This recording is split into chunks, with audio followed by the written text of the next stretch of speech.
DJ, yeah. I come back from America. Thank you. America to say. Boko, you know my tree is not that good, so. I don't mind. Yeah. I mean, your person can be a Bibia Boko. Bibia Boko. Bibia Boko. Yeah. Bibia Boko. Bibia Boko. Wait, you Ghana is not good. Ghana is sick. You and I talked and told me that Ghana will change. I still stand here and believe that even if you give us 50 years, I'm not sure we're going to change. That one I disagree. Yeah, but we'll have that conversation well, later. Currently things are not good. Yeah. But I still want to assure you that things will change. That the next 10, 15 years ahead of us, you will come back to Ghana and you will never want to go back to the United States. Will you want to bet on this? I don't want to sound like I don't have hope for Ghana. That's why I'm not going to beg with you. But, you know, when you hear stories like this, one minister, Bola minister, sanitation minister, not a minister of finance, not a minister of, you know, she has in her house $1.3 million. And she didn't realize that they were stealing her money until the husband worked on one of house help, taking the money before they realized. So I can tell you, it's not 2 million, it's not 3 million, it's not 4 million. It's a lot of million. Yes. But the most painful aspect, I saw a post yesterday. I was so devastated. Do you know who we call the clearing agent in Ghana? The clearing agent? Yeah. The clearing agent is about to work again. I saw a post say, Cecilia, your integrity will be established. I was like, what the hell is happening in this country? When people steal in government. Okay, so that was the president's response to acceptance letter to that of Madam Cecilia Dapa. And he reads, that was on the 22nd of July 2023, coming from the office of the President, His Excellency Nana Addo Dankwa Akufo-Addo. I have received your letter, dated Saturday, 22nd July 2023, resigning from office as the Minister of Sanitation and Water Resources, and as a member of the government. It is with considerable regret that I accept your resignation, and I applaud your loyalty to the image and standing of the government. The work you undertook during your period in government was excellent and productive. And I thank you for your wholehearted contribution and devotion to the progress of the government and the nation. I am confident, like you, that at the end of the day, your integrity, whilst in office, will be fully established. I wish you the very best in all your endeavors. Yours sincerely, Nana Addo Dankwa Akufo-Addo, President of the Republic. You know, in 2017, this man on video said that if you think being appointed as a government worker or working for the government, you're going to make money, you'll be disappointed. But today you have seen so many cases where these government appointees are making money. I can give you one example. I know you heard about this public procurement authority boss before. He did something. You know, the clearing agent came to clear him. The youth authority boss did something. This man came to clear him. The deputy, deputy chief of staff at the presidency, some stuff, 20,000 to see the president. He was clear. Also, the deputy finance minister, 200,000 to see Dr. Baromia. He was clear. So the man has said it again that I'm going to establish your integrity. He's going to come out again and clear. But now, I want to know the source of that money. How did she get, when people are suffering? It's a funeral donation. Oh, man, what's your problem? Do you know the minimum wage in Ghana? Funeral donation. People work the whole day in Ghana. They get 14 cedis as minimum wage. Do you know the minimum wage in our country just nearby? Togo is 54. Ivory Coast is 65. Inflation in Togo is 6%. Ghana is 54. Debt to GDP ratio in Ghana today is 98. Togo is 65. Even Togo, that people are saying there's no democracy, they are doing better than Ghana. We have leadership problem in Ghana. Yes. They'll come and speak big grammar. Someone like me, I'm not fluent in English. When I talk, people like, oh, this is not correct in English. But people should know that language is just a way for you to express yourself. It's not a determination of your skills. I am an engineer. When I go to some meetings, when you go to America, ask people in IT, who are the majority people who hold the IT in America. It's the Indians. You go to meetings, you speak, you don't understand anything. I'll tell them, my friend, can you send me an email? Because what they are saying in the meeting, I don't understand. So the skills are there, but people, because of big English, because politicians can come and speak big grammar, they think they can do the job. They are not giving the job to the right people. They are not giving the job based on merit, but they are doing what we call family and friends. And that's what is bringing us here. And today, see, one person, just one minister. Funeral donation. What funeral? What? I want proof of the funeral donation. I want proof. Is it Ga West or Ga whatever? Ga East. Ga East MCE said that. Yes. The woman was bereaved, lost the mother, lost the brother. And the contractor who the ministry contracted to the silt or dredged or dawn a river had $43 million and probably went for the funeral and donated $2 million to her. What a wow. Somebody will say, I laugh like killer. This could never be a donation. Funeral donation. For the way I want to know. See, why is she even keeping that kind of money? Do you know that even banks in Ghana, you cannot keep $1 million on your vault overnight? You have to send it to the central bank. And one person is keeping that kind of money in their house. See, let me tell you, there's something called karma. Right?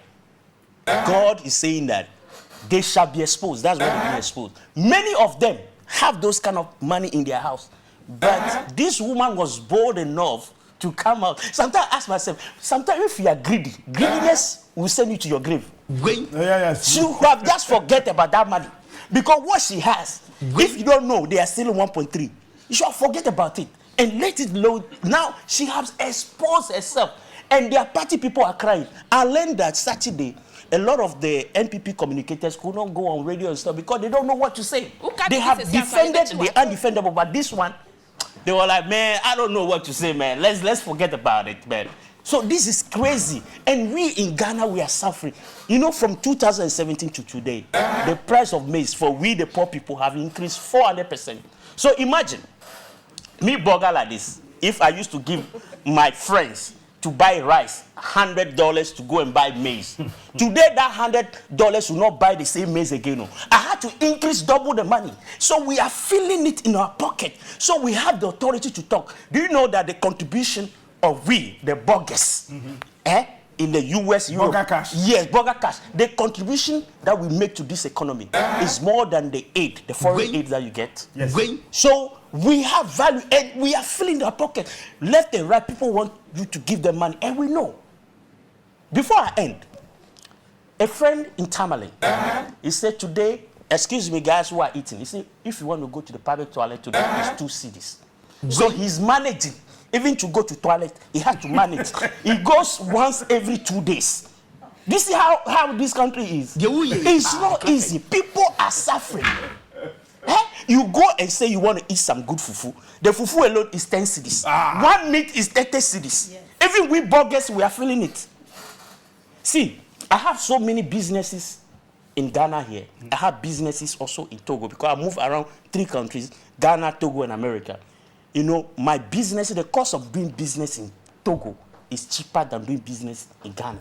And that's why a lot of people are moving their business out of Ghana because the tax, importation, everything is just bazaar. What the hell will you eat a fufu for 70 Ghana? How many people can afford that? Just roasted plantain I bought last time. Do you know how much is a roasted plantain? Just one plantain, 4 cedis. And minimum wage is 10 cedis. Yeah, roasted plantain. I saw even the plantain say is fiaga. Some small plantain be. They say 4 cedis. I look at myself, look at the plantain, and look at the minimum wage, which is 14 cedis. I say, hey, so if you buy one of these, you are left with 10 cedis. You have to take transportation to your house. You have to pay your kids' school fees. You have to pay rent in that same 14 cedis.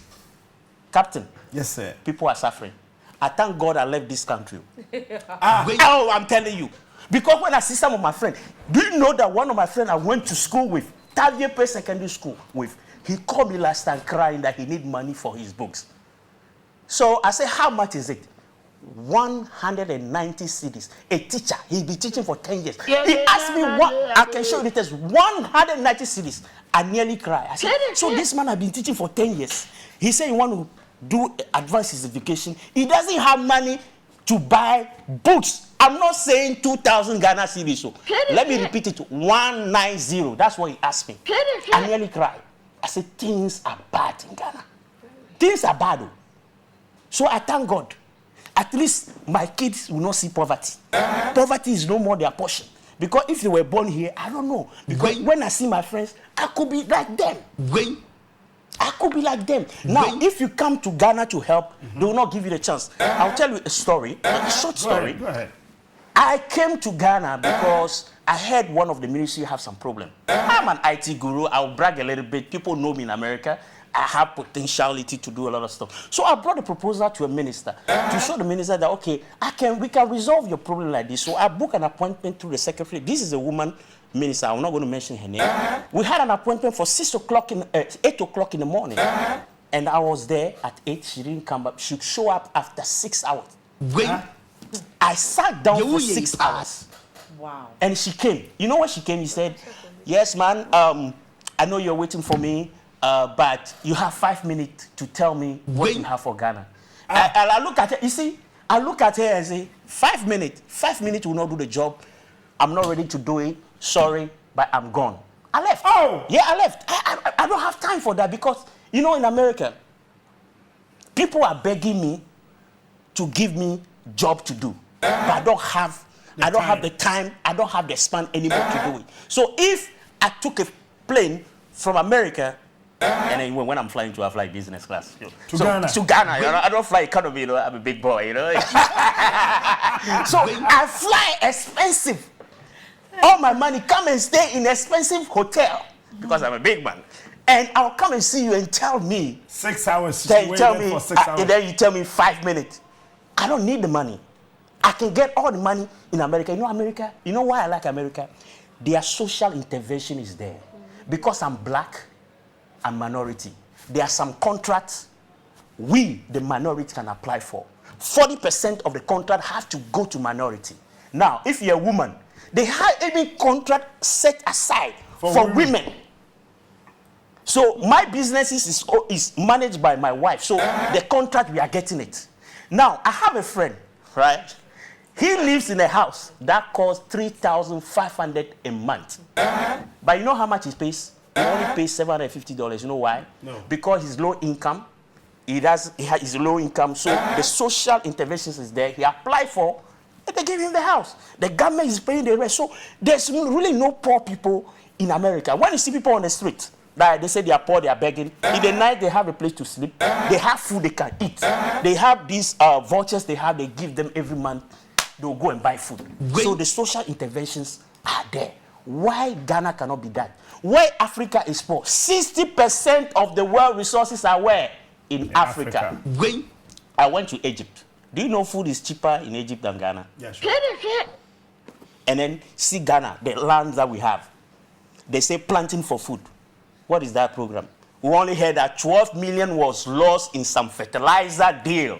But up to now, we can't account for it. And then we import onion from Burkina, tomatoes from Burkina, pepper from Togo. Hey, Jesus Christ. Sometimes when I see Ghana problem like this, it's like, I say, God, help us. Oh, praise God. Hallelujah. The leaders have failed us totally. So I want to know from you. You say change is coming. How will that change come? Don't worry. We'll have that conversation behind the scenes. And trust you me, between now and the next 15 years, when you come to Ghana, you will never love to go back. I'm waiting for that. Wait for that. I'm waiting for that. Things are not looking rosy for you. You have no idea. You have no idea. It's coming. It's coming. It's coming. Okay, I'll believe you because they say when the blind man says he's going to throw a stone to you, it's like he's I know what on I'm talking stone. about. So I can't doubt it, but I have to see it coming before I believe it.